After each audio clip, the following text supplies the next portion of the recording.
Yo, what's going on, guys? Just so you guys know, the version of Arena that we were playing on at TwitchCon was very much placeholder. It was like 2 or 3 builds behind what they actually have. So there was obviously some bugs we saw and like a couple other just like weird nuances that kind of happened in the gameplay. But other than that, Arena was really, really nice. I honestly had a ton of fun playing it. It was great.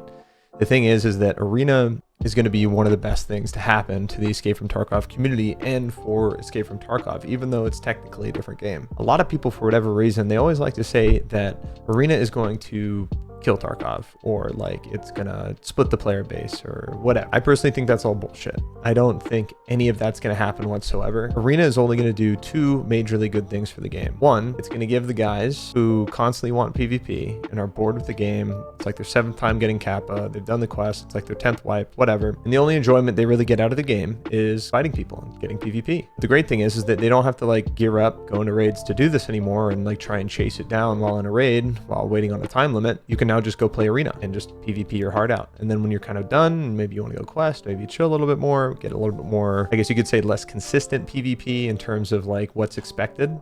Because obviously when you're in a match in Arena, like, you know, you're fighting 5 people, you have 5 people on your team, or whatever game mode that you choose to play, you have like a certain expectation on like what kind of match is basically going to happen. And so I think it's going to give those players an avenue that was never really available before. And it's also going to be nice for the players who are like the polar opposite. People who just want to PvE, they just want to quest, you know, make some money, they want to do their scav runs, and they just want to like, you know, kind of chill in the game. And like if they hear gunshots, like they're not running over to try and fight that person just because they're bored. They would usually avoid PvP because frankly, they're not super confident with their skills in the game.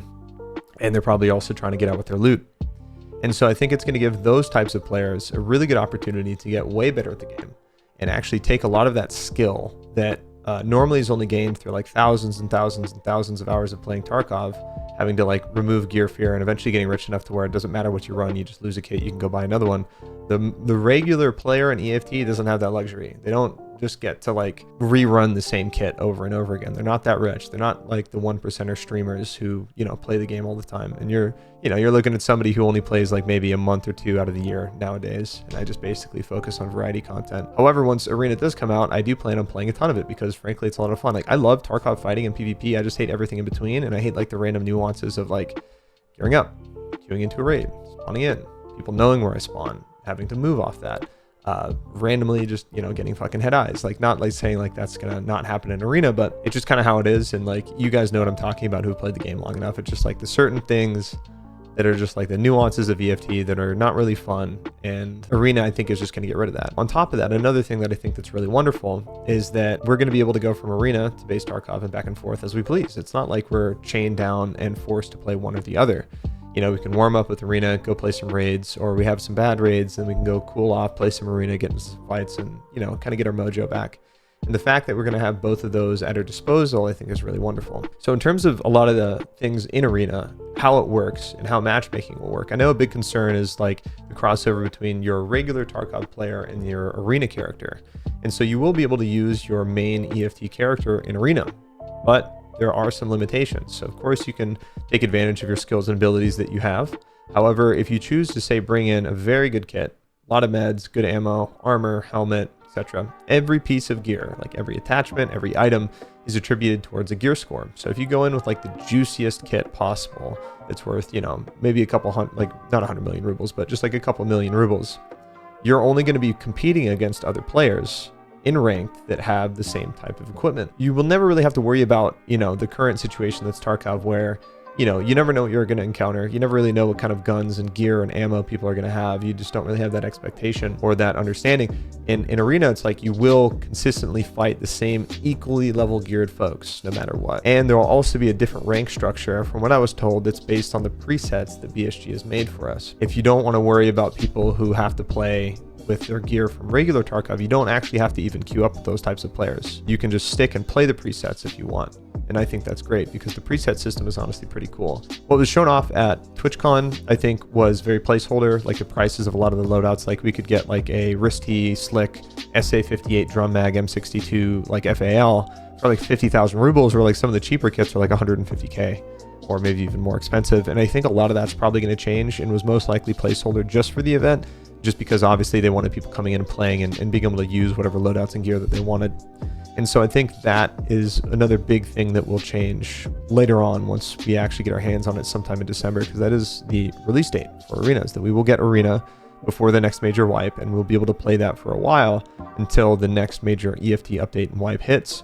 And that also includes a lot of really amazing features and content. To get into that, kind of segue out of arena and talk about what's coming in December, I had a good chance to sit with BSG in person and talk about the game a lot. And there's a lot of things that they weren't even like really aware of that was an issue in game that I brought up. Some of which is the way that we like control our character and like how we lean and move. And they also told me in about some of the features that are coming in December. They even showed me some of the recoil rework that isn't actually like publicly shown anywhere. It was like something out of their dev telegram. And I will say the recoil system that I saw was very impressive. So instead of the gun, you know, flipping up and like you losing your sight picture, like goes up like this, it kind of comes in and up, like not just up, right? It comes in and up now, and it's much more controllable. It looks visually more appealing when you shoot, and it overall I think is just going to be a much better change for the game. We also talked about ergonomics and how ergonomics is really kind of a non-stat in Escape from Tarkov, and recoil is always something that is favored among every player who plays. That's the reason why we have like a lot of these meta weapons that are very long. They, you know, don't look like guns operators would really use. You know, they're like 30-40 inches long with suppressors, and you know, they're all made that way just to mitigate recoil, because obviously since the game controls recoil for you, low recoil stat is always going to be the most favorable thing in the game. So some changes that we can actually definitely expect coming are ergonomics actually affecting much more in terms of gameplay. So for example, how we sprint. Right now, the weapon timing of the weapon going up and down is always the same. Eventually, ergonomics will likely have an effect on this. So if you have a very low ergo gun and you sprint and stop, it'll take longer for your low ergo weapon to come up and be shouldered to be shot versus a higher ergo weapon. This would make it for, you know, you movement players, you more movement enjoyers, I guess, you know, more aggressive W key style players. Like if you want to be able to stop after a sprint and turn on a dime and shoot, you're going to need a higher ergo weapon. And if you're doing that with like a very large, like HK, RPK, M1A, you know, RSAS, again, any of these like very low ergo long weapons, you're not really going to be able to do that. They also mentioned that they're working on changing weapon collision. I made a video on this some time ago where I talked about how long weapons basically have no disadvantage in CQB, on top of the fact that ergonomics has no effect on CQB aside from your ADS speed and stamina drain while you aim. But those two things are kind of moot features when a lot of CQB just happens from the point fire position to begin with. And for those guys who don't know, that's just basically when you shoot when you're not aiming, aka hip fire. But because, you know, in Tarkov, the difference is just really this between aiming and not. You know, you're not Rambo shooting from the hip, you're, you know, shooting from the shoulder still, but you're looking over the top of the weapon. And so weapon collision is actually likely going to change to where maneuvering a very long weapon in a tight CQB environment isn't going to be a really good thing to do. And you'll actually start to see more disadvantages with, say, bringing in an M1A RSAS with the suppressor into dorms versus like a Vector or an UMP or an MP7 or even just like a short build HK or M4. Or maybe even like the short build AK variants, AK-74U, the list goes on. So a lot of the things that I've had issue with, BSG are addressing. And these are a lot of the things as to why I haven't really played the game as much, is because it's a lot of these smaller nuances within the gameplay loop that just have always kind of bugged me. You know, like ergonomics not mattering, you know, the weapon diversity in terms of the meta being very low. You know, players usually always end up using a very small amount of weapons and equipment, and that always gets really boring because like there's so many weapons, there's so many attachments, there's so many different types of ammo, and I wish that they were all viable to an extent, but it always just ends up becoming like the same type of weapon builds. You know, 3 years ago, the meta was amazing because, and for whatever reason, a lot of people think like that I don't have this opinion, and I think it's good now. But, you know, back then, FAL was good, HK was good, M4 was good, AS-Val, VSS were good, 545 AKs were good, RPK was good, you know, MP7 was good, P90 was good. Not saying any of these guns aren't still viable, but back then, like, they're all like directly comparable. Like, if you put those guns in the hands of equal players, the fight would be pretty much equal regardless, because at the end of the day, all of them were very, very competitive towards one another. Like, there was never a situation where one gun was always going to beat the other based on stats and performance and damage and penetration with the ammo.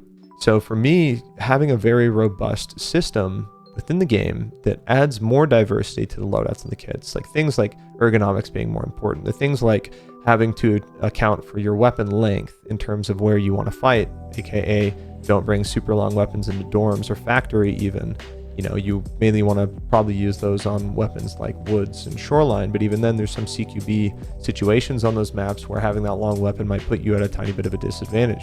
And, you know, seeing the fact that BSG are aware of a lot of these changes and they are actively seeking to improve upon the game in those areas makes me really excited. And again, being at TwitchCon and being around BSG and being able to talk to the devs and, you know, actually just be around them person to person, people I've known for like 7-8 years now, I've now finally just met in person, was really, really cool, and was, again, very, very reassuring, because this update coming in December has so many gameplay changes coming in, and all of those gameplay changes we will also see in Arena. Curious to see what you guys think in the comments. Please let me know.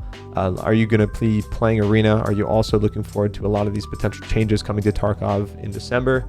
Be sure to like the video, leave a comment below. Let's have a conversation about it. Thanks again for watching, and I will see you guys next time. Peace out, take care, and thanks again for the support.